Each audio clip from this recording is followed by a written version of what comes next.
আম এখন আমাদের সবার ঘরে ঘরেই আছে, তাই কখনো আমমুড়ি, আমদুধ, আমলস্যি সকালে কিংবা দুপুর পাতে খেয়ে খেয়ে মুখের একঘেয়েমি স্বাদ চলে এসেছে। আবার না খেলেও আমগুলো নষ্ট হয়ে যাচ্ছে, তাই আম দিয়েই একটু আলাদা স্বাদের একটা রেসিপি আপনাদের সঙ্গে শেয়ার করব। সেটা হলো পাকা আমের ফিরনি। চলুন দেখে নেই।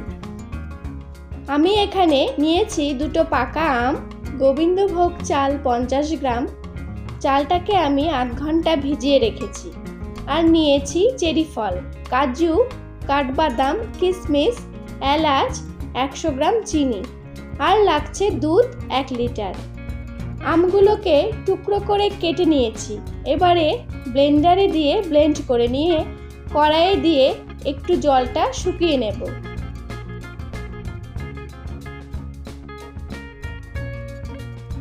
আর দুধটাকে ঘন করে জাল করতে বসিয়ে দেব। চালটা 8 ঘন্টা ভেজানো হয়ে গেছে। এবার এটাকে ভাঙা ভাঙা করে গুঁড়ো করব।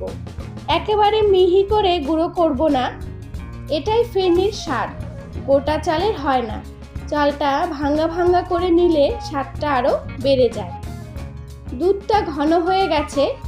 এবারে এর মধ্যে ভাঙা চালটা একটু একটু করে ঢেলে দেব আর নাড়তে থাকবো, না হলে নিচে দলা পেকে যাবে। আঁচটাকে একদম কম করেই রাখবো। চালটা সেদ্ধ হয়ে গেছে। এবারে চিনিটা ঢেলে দেব। যারা যেমন মিষ্টি খেতে পছন্দ করেন তারা তেমনভাবেই মিষ্টি দেবেন।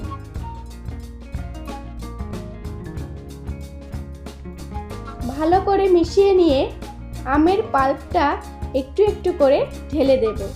একটু নেড়ে চেড়ে আঁচটা নিভিয়ে দেব। এবারে এর মধ্যে এলাচের গুঁড়ো আর কাঠবাদাম কুচি, কাজু দিয়ে মিশিয়ে নেব।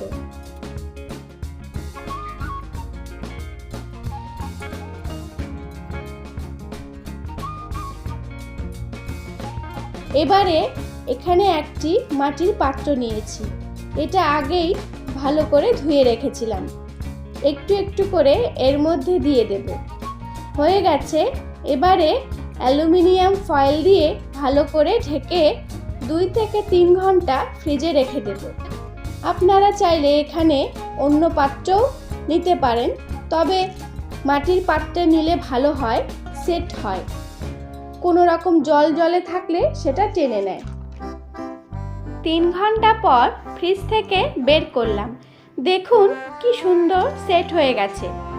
আর এটা ঠান্ডা ঠান্ডা খেতে ভীষণ ভালো লাগে, খেতেও খুব টেস্টি হয়। বিশেষ করে বাচ্চারা তো খুব পছন্দ করবে। তৈরি হয়ে গেল পাকা আমের ফিরনি।